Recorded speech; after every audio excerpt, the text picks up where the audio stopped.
Green light. Green light. All right, we are going green. Welcome, everybody. I'm Jeff. I'm Dave.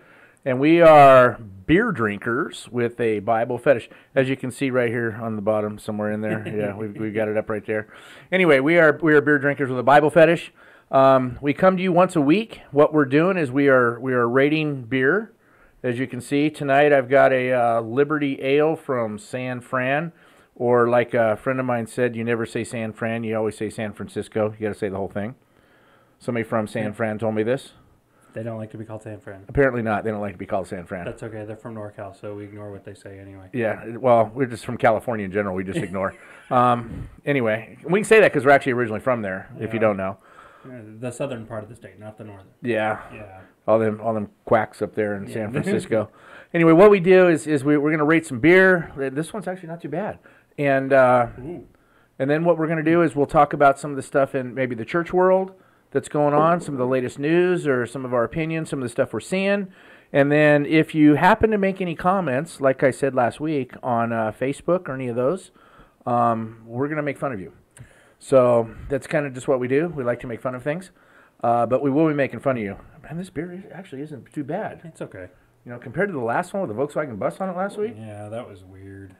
I think it was the flavoring, like the blueberry flavoring they were adding to that one. Is that what it had in it, blueberry? Yeah, this is, I mean, it's an ale, and it's not bad. Most ales are pretty good. Yeah. It's, San Fran. I don't know. It doesn't say much about it on there. Anyway, it's a good beer. I would buy this. Try it. What is it? Anchor Brewing Company. Anchor Brewing. San Francisco. So one of the things that we were discussing, we also teach a men's Bible study.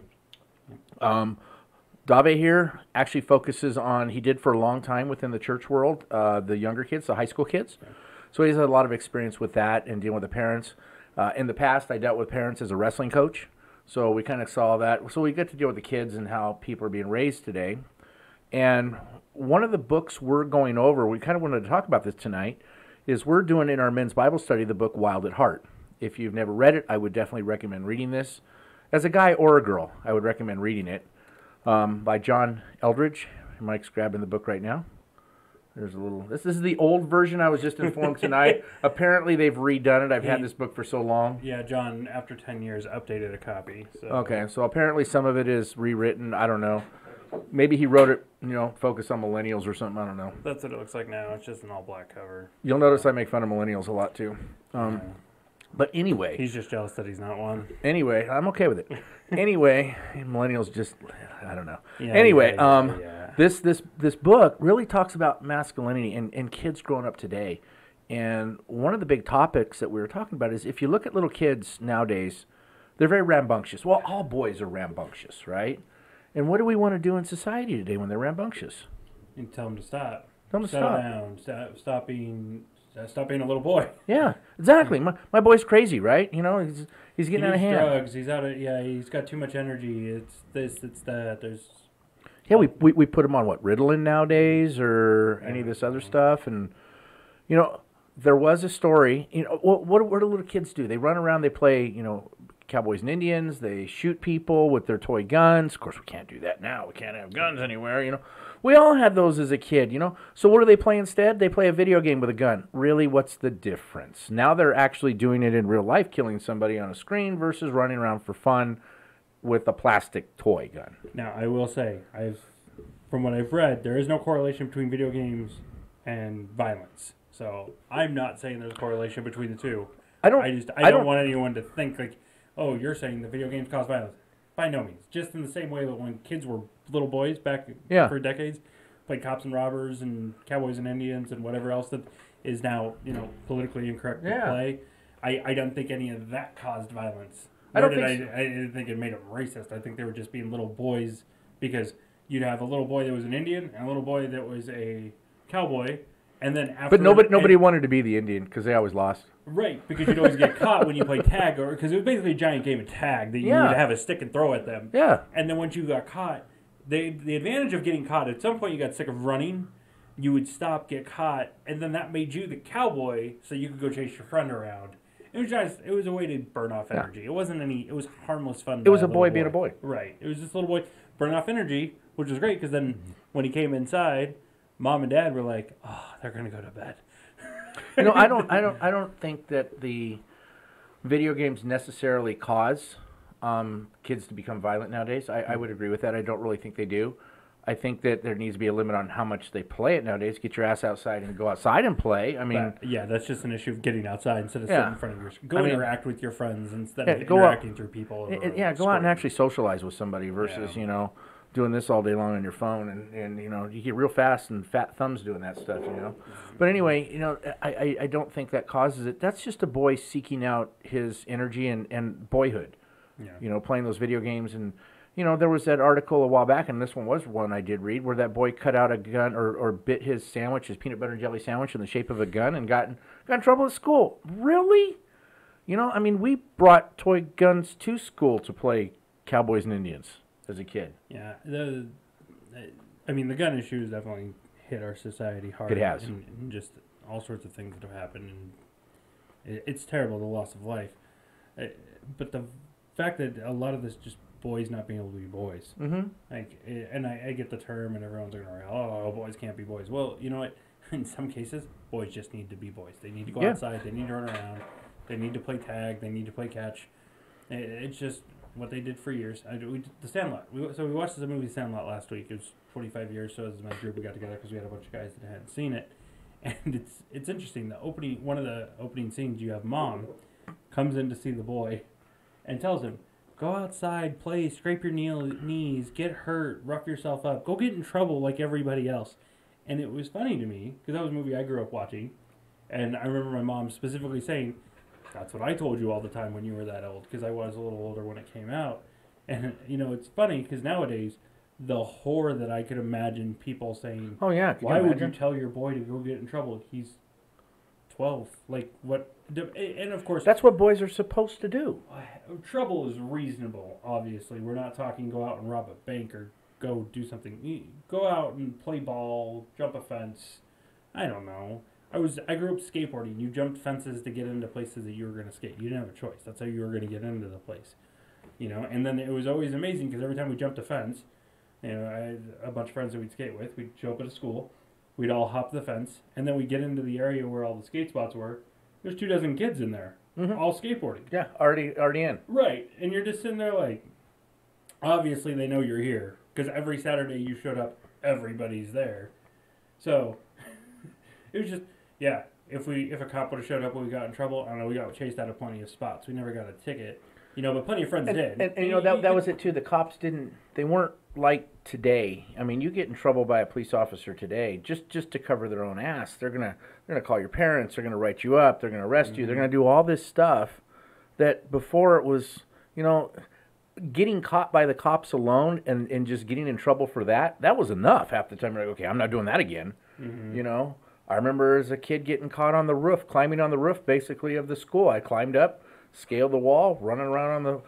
We're playing hide and seek. I hid on the roof of the school. The cops got called.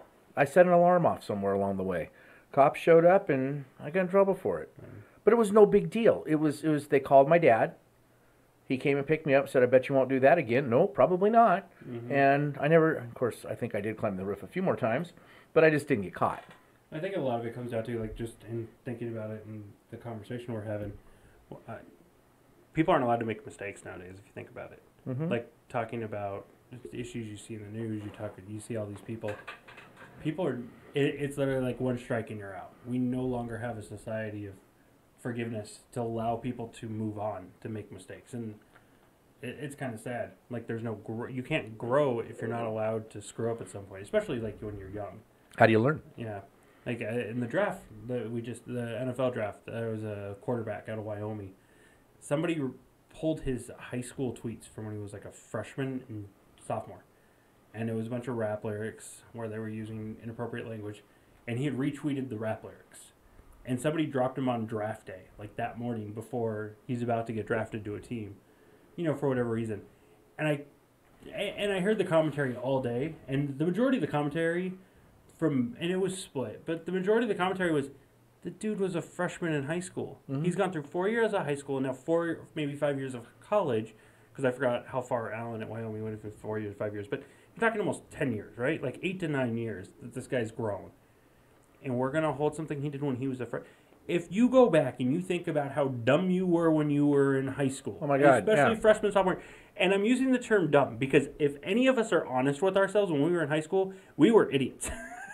We all did dumb things. We all did things we wish we could take back. And thankfully, most of us, when we were that young, didn't have social media. Mm-hmm. So we didn't have somebody filming it, putting it out there for the whole world to see. There's no evidence of it, so we can all walk around high and mighty like we weren't that bad in high school. Bullshit. Yeah. We were terrible in high school. Yeah. We all did dumb things. We just had the benefit of not having the internet to broadcast it on to get caught. I remember one time, it was, how old was I? Maybe 16, 17.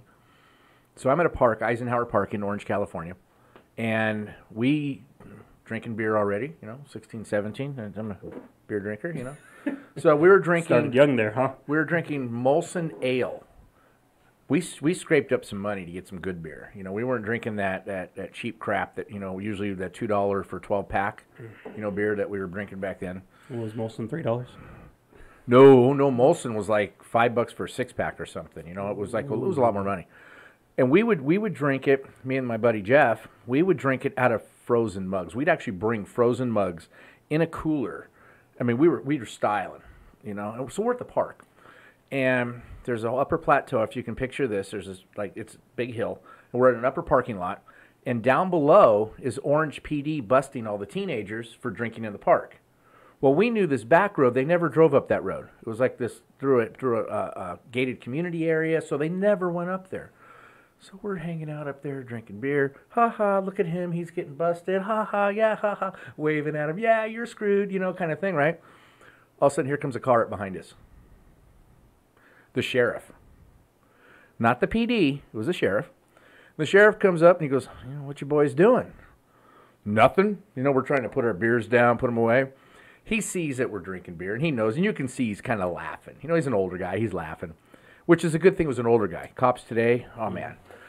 So he opens the cooler up. He asks first, do you mind if I open the cooler up? Oh, no, we're already in trouble. What the hell, So we open the cooler up, and he sees our beer. We had like two 6-packs. We had a 12-pack of beer. We had probably drank maybe 3 each at this point. So there's a little bit left. Half of it, we're half in. Got one in our mug, we're just poured it in our mug and stuff. And he just laughs. He goes, you guys are actually drinking this out of a mug? He goes, man, you guys are doing it right. He's laughing, right? And he goes, well, here's your choice, boys. He goes, I need you to pour them out, and you're going to pour them out here in front of me, and then you can leave. If you don't want to pour them out, I call Orange PD down there, and he goes, and trust me, those guys are asses. They'll come up here and write you a ticket, take you to jail, or anything else. He goes, but if you pour them out, just put your stuff away and go home. So not only did we drink and then jump in a car and drive home, but a cop told us to jump in the car and drive home after we poured the rest of our beer out. That was back then, though. Could you imagine today? And I'll tell you, we were very cautious the next time we drank beer at the park. Oh, I'm sure. Yeah, I'm sure you were very, very cautious next time. But we were always cautious of our driving anyway. We really were. It's not like today where, you just got dumb kids doing a lot of things. Dumb adults doing a lot of dumb things. I think going back to the original, talking about boys, having a strong male figure in your life, and that's a very controversial statement nowadays. Yeah. For whatever reason, advocating to have a strong male figure in a boy's life, it's invaluable. It absolutely is invaluable. And I will go as far as President Obama worked with Donald Miller. Donald Miller is a Christian author. Okay. On Boys Without Fathers. And President Obama was very huge in advocating for that. And Don... I didn't even realize that. That's awesome. No, Don, I believe, from his writings, he grew up in a single mother home. And it was one of the things that he's passionate about is putting fathers back in boys' lives, or mentors, or male figures. And President Obama, understanding that as well, because his dad really wasn't present from what I know of him. His dad was there but not really present. He understood the need for that as well, of putting males back in their lives. And so they worked together to start an initiative and get some stuff going, and they did a lot of good work on that front. Again, I know Christians, conservatives, President Obama could do no right. He did a lot of good. Every president does good. And every president does bad. Yeah, it doesn't matter who they are. Trump, he just did that stuff in North Korea. That's good. a lot of stuff that comes out of his mouth is bad. Yeah, if that dude could just stay off Twitter, just stay off Twitter, dude. Come on. If you keep his mouth shut. Yeah. Well, his mouth is usually Twitter, but I mean, if you just stay off of it. Granted, Twitter might have solved the North Korea stuff too. Hey, maybe. So, maybe. But regardless, every president does good, every president does bad, and to pull an absolute one way or the other is just, it's dumb. They're all going to do dumb things. Well, that's part of what. Are you breaking into this? The separation of the men today too. What they're doing because of they don't work together. Yeah, no, that's right. Not having male figures as role models. You look at Congress; they act like a bunch of children. Yeah. Well, Oh yeah. I'm not saying most of those guys in Congress are wealthy families. They had fathers, probably. Who knows? Very good. But they all act like a bunch of little boys. But you have to wonder were their fathers present though too, or were they shipped off to some boarding school and placed on Ritalin or whatever else, because they were acting like a boy, and now they never got to become a man. They're still a boy, just in a bigger body. A boy who can shave. Yeah, a boy who could shave. That's it. Or a boy who grows a beard. I mean, when you look at how self-centered most of them are. The story that we were talking about a little bit ago with the. You go hunting in back in tribal days. If you had your kill, you shared it with the whole tribe. Well, you would hunt as a group too. You hunt as a group. group, Went out yeah. together, and whoever got the kill, they were probably celebrated amongst the men, but they were hunting for the whole tribe. Yeah. You would bring it back and you would share. And you celebrated, and you had a good time. And now today, some guy hunts and gets something, and this is a sample of just not just hunting, but everything in life. They go get something. It's like, no, this is mine. This is mine. You don't get it. I'm not sharing. Yeah, and we're not advocating a government system out of this. It's strictly an individual system of learning how to give back.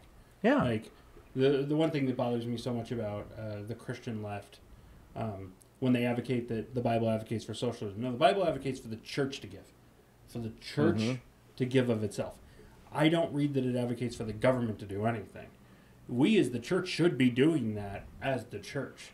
And then for people to say the church doesn't do anything, find most homeless shelters in your city, and you're going to find it's run by a church. But we as Christians should be giving back not just our money, but our time. But our time. Our time. If you're a man and you have the ability to mentor that boy that doesn't have a father, get your ass down there and do it. There's plenty of organizations that you can do that kind of stuff in. Yeah, I mean, that was one of the things. You'd have to look up I'll try and post something about what Obama and Don Miller started because I've read vaguely on it.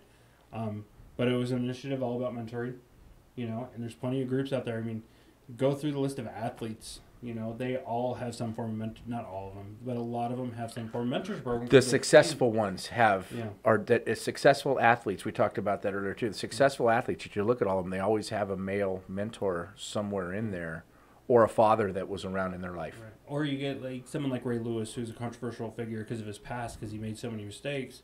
And recently, he talks about the reason he's so involved in young men's lives, especially young guys going to the NFL, is because he didn't have an older guy coming to him, smacking around, telling him, this is how I screwed up. So he's using his track record of, it was very public, because most of these athletes, it's very public when they screw up, and it's very public for what he went through. And I'm not familiar with all the cases of Ray. I've heard it's bad, but he goes to people, he's like, this is how I screwed up. This is where I messed up. And I'm here to tell you, don't do the same thing that I did. Don't do it. And he's coming into boys' lives and trying to help them. And there's you can go through that list of athletes that do that. It's funny, you go through, the Bible where you read it, history just repeats itself over and over and over again. And there's nothing new under the sun. Yeah. And it's so true. And these young kids, if they don't have a mentor, it's nothing new. They make the same damn mistakes over and over and over again. And even still, there's those times that you almost have to let them make those mistakes. But then you have, as a mentor, you can sit there, okay, you made the mistake. What did you learn from it? And how can you grow from it? Versus getting mad, turning on it, and becoming more of an evil person because of mistake, or blaming and everything. Blaming, that's huge in our society. Blaming somebody else for it because you screwed up. And no, it was you. What could you learn from it so that you don't do it again and improve yourself as a person? Yeah. And we don't see that in society today anymore. It's really sad. Yeah, and we just don't have the people coming alongside us to guide us in that way. And it's kind of sad. I know this book goes into it a little bit too. You talk about initiation among boys. And I was thinking about it. There was a question in there about some of your favorite movies, and I'll tell you, one of my favorite movies is 300. I love that movie. I mean, and that's a guy's movie, you know. I mean, come on. These are guys that are, you know, a man of 300, you know, fighting tens of thousands of people and just killing them and slaughtering them and everything. Well, that's a man's movie right there. But if you recall, the king in that, when he's being raised, when he hits at a young age, he has to go off on his own and kill that big tiger. And he has to live on his own for a while in the wild. And he gets beat up by the older boys. And he's going through this. This is his initiation into manhood. This is where now he comes back and he knows what it's like to be a man. You know, he knows how to provide for his family. He knows how to, you know, defend himself if he needs to. He knows how to come back and earn a living to support his wife. He learns all of this, and he learns it through nature. Where do we have that today? Yeah, I mean, initiation, I had one friend I was actually talking to where he was saying initiation is a bad thing almost because it breeds sexism, I think was the case he was making, because it was something that only males went through. Now, I know, like, I think it was Adam's Return, where it talks about women don't really have it because they go through their cycle where there's already that. Women go through their own force, their own sword, yeah. They already go through their form of initiation when they enter womanhood because they already have that natural process, whereas men didn't have that process. You know, like circumcision, if you look at, was done when you were a baby, so there was no form of pain or suffering that comes with that. So there had to be something that allowed you to go into that made you a man. Well, I remember much of initiation in old days. And what the weird thing about, you talk about circumcision, that was done worldwide. It wasn't just the Jews. It was worldwide. There was many other tribes that did it. But they would wait and do it when it was time to initiate a boy. And they would literally, much of the time, the boy had to do it himself. So here he is in this weakened stage in his life. I mean, you have your junk cut up, and you're sitting there bleeding. He ain't feeling real strong about that time, you know. You're sitting there kind of feeling kind of weak, you know. And that's a time when we're weak is when we learn the most. So that's when elders would come in and actually teach you. You're more receptive to learn when you're in pain. Yeah. And when do we do that today? No, we have none of that. Pain, oh no, it's his fault, and I'm going to sue you. You know, I mean... It's funny, like one of the things that I've learned recently, it was actually from Jordan Peterson.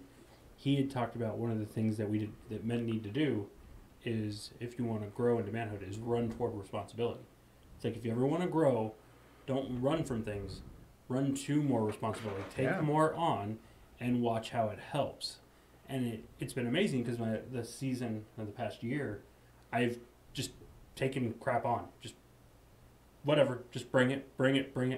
And it's amazing. Like, it's truly amazing how the more I take on, the more it doesn't feel overwhelming. But at the same time, the more I take on in a reasonable manner. Like, not just, oh, give me the world, let me carry it on my shoulders. I'm not advocating that in any way, shape, or form, but just taking small responsibilities on. It's like, wow, in order to do that, I got to do this, and I got to do this, and I got to do this. And all of that causes improvement in my own self-life, just to give more to what I'm taking ownership in. And it's actually been kind of interesting watching, like, it almost seems counterintuitive. If you want to be responsible, take more responsibility. But I mean, it makes sense at the same time when you say it out loud. You're like, to be more responsible, take on more responsibility. But let's pick on the church a little bit here, and it's not that hard to do. When it comes to manhood, you look at the church. I mean, just our name alone, beer drinkers. Just bring that up in a church. Beer drinkers. Well, outside of Baptist church, I think you're okay. I don't know. I think there's a lot of them out there that would be like frown upon that. Just even, it's like if you did it, okay, just don't let us know, kind of thing, right? Beer drinkers with a Bible, okay, they're okay with Bible, but now we use the word fetish. You know, I mean, just that type of mentality. It's like it doesn't allow you to be a man.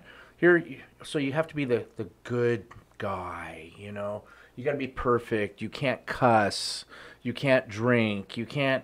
You know, you got to show up in a suit, you know. And I mean, don't get me wrong, there's a lot of churches where you don't have to, but I mean, but that's the kind of image that the church puts up there as being a man.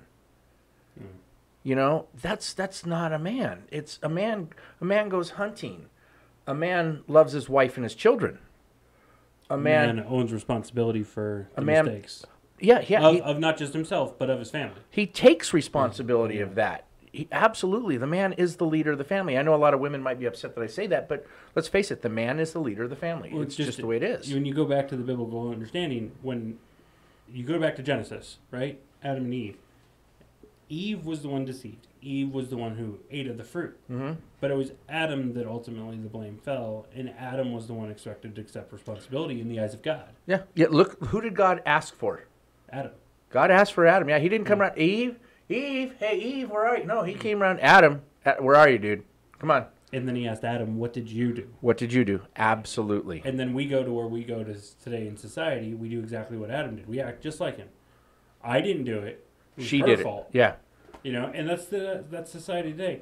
I didn't do it. It was their fault, or it was their fault, or it was pick something. It was the government's fault, or it was my boss's fault, or it was my job's fault. It's we don't own our mistakes, even if it's not our fault. We don't own it. And even to say, well, why would you own something that's not your own fault? I mean, is it AA where you go through where when you're asking for forgiveness, you need to forgive yourself. Mm-hmm. Even if you're not at fault, you need to forgive yourself of some stuff and then reach out, just to make those amends. I believe I'm probably screwing up that stat. Yeah, that's fine. you're kind of right on. Yeah, close enough. But it's that idea of accepting responsibility for the action, even if it's not your fault. If you've contributed to it in some way, just own it. If you were there, and something happened that went awry, you played a part. Yeah. Period. It doesn't matter. Adam played a part, even though Eve ate the apple and then gave it to him. Mm-hmm. She ate the apple. It's not my fault, dude. She gave it to me, so I felt, what the hell, I got to eat it too. No, dude, no. You could have said no, and you could have told her, no, don't eat it. Don't listen to the serpent. It's lying. Yeah. You're there. I mean, the way the story is told and the way everyone's almost, for the most part, universally agreed, he was present when all of this was going down. He could have done something. He could have spoken up. He could have said something. I mean, nowadays, how many times in our own lives do we not speak up? Do we not stand up? You know, for our families, for our wives, for our children, for anyone that we see on the street. You know, it's all, whoa, you know, that's not my responsibility. Here's a question. I love this question when I read it in here, and I read it to the guys tonight. It was, if a terrorist breaks into your house, and they are going to, assault your family, kill your family, everything else, a terrorist is going to do this, and it happens. Terrorists are going to break into your house. Would you just stand by and watch? Or would you do something? Second half of that question. If you had arms and were able to defend yourself and shoot those terrorists, would you do it? It's a good question. Would you do it? It's a good question for our group to answer that. What would you do? Would you just sit back and just go, I guess it's God's will, like the pacifist does, or a lot of churches teach everything's God's will, Or would you get off your ass and actually do something? If you didn't have a gun, would you throw a knife at him? Would you get up and try to defend him? Would you try to beat the crap out of him? Would you do something? Or would you just sit back passively like men are trained to do today? Men are passive today. We're taught to be passive. Christ was not passive. What did he do when he walked into the temple and saw the people selling stuff? Christ was not passive with religious folk. No. Oh, no, not at all. He got pissed. Just saying. Yeah, he wasn't passive. Religious people. Yeah, he wasn't passive at all. He got pissed. Yeah. Started throwing stuff around. Threw a little tantrum right there. But he also told Peter not to use his sword against the Romans. Yeah, well, those who live by the sword die by the sword. Granted, Peter had a sword and never did Christ tell him not to have a sword. So I'm not saying that you shouldn't carry. Yeah. I'm just saying. It's interesting. But to that point, because I'm playing a little devil's advocate here. To that point, it's accepting responsibility for your actions. Like, be willing. We talked about it last week. Just being willing to accept responsibility for your actions. Both the ones you partake in are the ones that you haven't. If you know you've caused issue or been a part to it, accept responsibility for something, ask for forgiveness, and move on. Like, how many times do egos get in the way because we're unwilling to just apologize? I mean, nowadays, there was a show, NCIS, where Gibbs says, don't apologize. what part of it, and it's like a manly trait, right? Like a manly trait is don't say you're sorry. Why? Like a manly trait, don't cry. Why? Like, especially as a Christian, when someone says it's a manly thing to not cry. Your Lord and Savior, Jesus Christ, the man who died for you, the shortest verse in the Bible, Jesus wept. Got that one memorized. Yeah, right? Want to memorize scripture? Jesus wept. There you go. There, you got one. Got one. Jesus cried. He wept over losing his friend. Yeah. There's nothing wrong. There's nothing unmasculine about a man crying. There's nothing unmasculine about certain things. Like apologizing. So what? Like, if anything, why are we teaching people to be, especially in the church, why are people to be more prideful, more arrogant, more puffed up, have more of an ego? No, Scripture teaches us to be humble, not prideful. So if you're not apologizing because I'm a man and I didn't do anything wrong, and you're claiming to be a Christian, you may want to reread your Bible. Like, just the New Testament. Pick a book. I'm sure you're going to hit it. You know, be humble. Like, that's a thing. That's a very big thing that we do not. Well, I think you brought up a word there, humble. People, I think, confuse humble with passive. Humble is not being passive by any stretch, and I think that word probably gets confused when people think that. Well, it's used interchangeably. Yeah, yeah, exactly. I think it is, and men are not to be passive, but we are to be humble. Yeah, big difference. Right.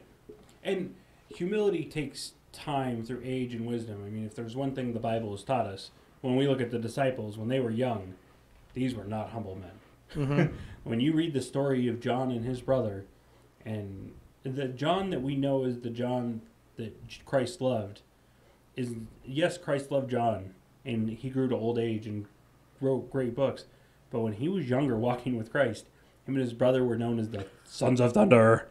I'm gonna be at your right hand, right? It's me, right? I'm gonna be there, not you. Yeah, Christ, who you want? It's me, right? And me. It was his mom that went up to Christ and said, "Which one of my sons will be at your right hand?" Yeah, exactly. Yeah, they're arguing over it right. too.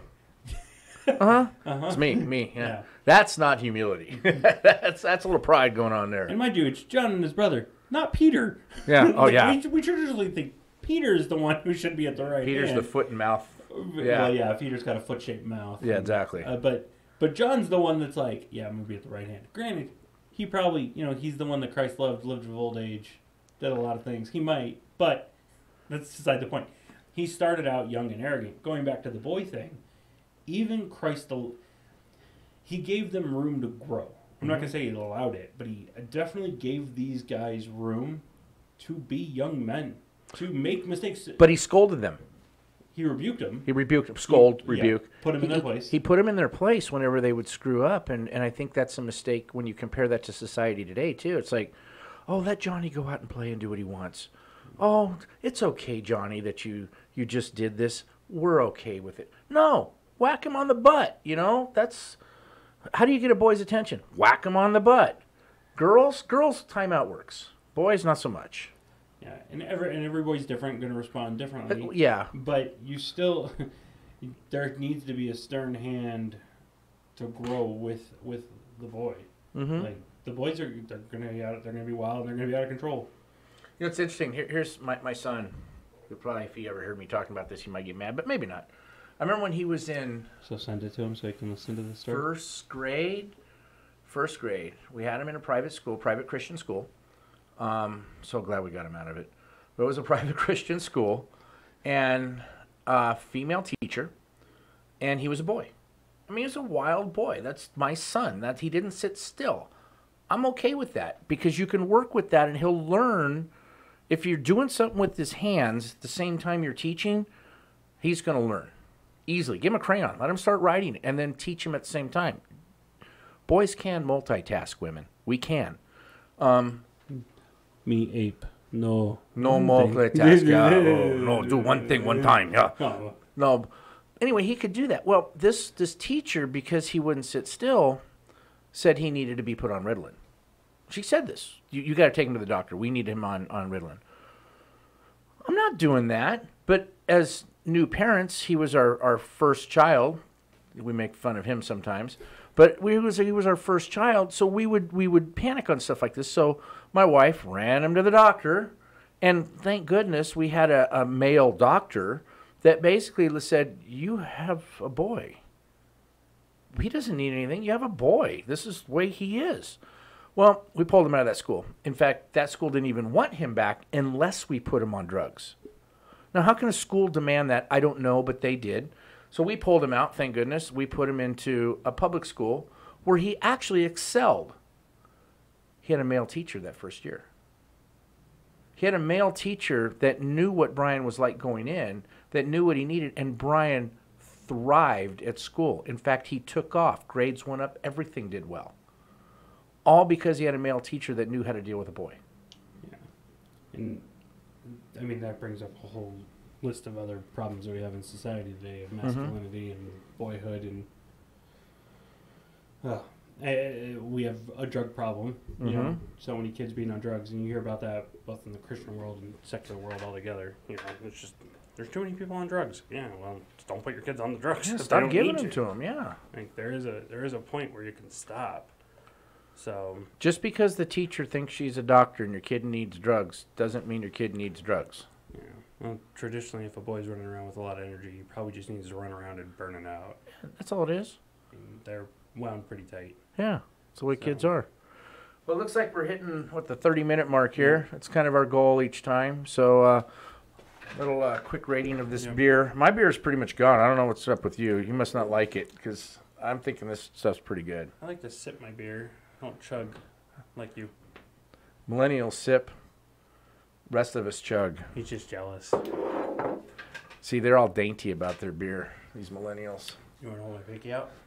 Yeah, that'd be good. That'd fit you. Oh. There you go. That's real sweet there. Yeah, we can cuddle later too if you want. No, that ain't happening. Well, you're not comfortable in your own mask. You're not comfortable in your own skin here. We go out shooting or something though. Yeah, we can go shooting. Yeah, we definitely can do that. We can do that. Yeah. So anyway, you guys, here, if you like what you're hearing, we're going to be here once a week. We'll be doing stuff like this, different topics each week. Sometimes we may get a little raunchy, maybe not, just to let you know.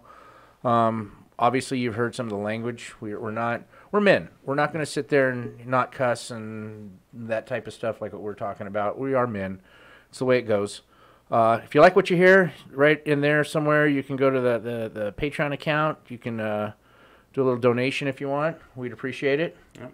So we got YouTube. We got, trying to get them all here, Facebook. So you can find us on all those. Right. 1, 2, 3. There you go. Get a little electronic hand to do it. Yeah, that's it. We can do that. I can get something going. You just grow weird with the special effects. Yeah, I gotta make one that just blows up when I hit it.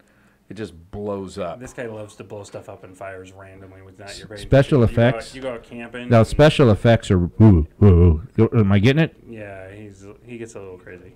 Let's see. There it is. Are you just trying to annoy the? That's just totally awesome. You can all roll your eyes at him. It's totally okay. I'm all right with it. Yeah, hate mail is totally acceptable. Like I said, leave some comments. Some of the questions we asked tonight, some of our topic. If you want to have a little discussion there, we might jump in, we might not. Who knows? Ridicule is always appreciated. We don't mind. Yeah, exactly. That way we can ridicule you back. Have fun of you, make fun of you on and we'll even. Well, if you want us to use a different name, please state that in your comment. If we actually going to say something, because otherwise we may just inadvertently use your name, and I'll apologize for it now. But I mean, it may just happen. Yeah. Or maybe we'll just use a first name or something like that. That way it's not, Or we'll just point to the thread that it's in, and then it's your own fault for posting on a public forum. That's it. I'm just saying we won't say your name. Take responsibility. Hey, own it. Own it. Create a false account. I don't care. Yeah. You want to cite and source me and say this is why you're wrong and write me like a lecture. Go for it. I'll read it. 10-page email. Hey, that's what Facebook's good for, right? Mm-hmm. Trying to change people's minds because it always works. Yeah, it works so well. Arguing on Facebook, it's the way we're gonna change the world. Oh my God, Jeff, that's how we change the world. Arguing on Facebook and Twitter. So stupid. We probably need a tweeter. Tweeter. But we are trolls, by the way. Sadly. Yeah, sadly. Not really. I'm not as bad. No. I have a friend who's he's a troll. Really? Oh yeah, he's awesome. Who's that? What? Who's that? I'm not gonna say his name on the. But maybe you're talking about me or something. No. It's not you. I've got a friend. He's the best troll in the world, and he knows he is. It just sucks because now that everyone knows he's a troll, people stopped engaging on his feed. Because he wants engagement. Oh, he loves stir the pot. He will post stuff that I just laugh. There's stuff that I need to repent of hourly. Yeah. That he posts that I just read and I'm just like. I thought about creating like a false account or something just to post stuff, just to piss people off, just to see, and just post it, and then maybe 1 or 2 responses, and just watch it go. Well, we gotta get going. Yeah, we gotta get going anyway. So, I'm Jeff. I'm Dave. All right, everybody. Have a good week. Peace out.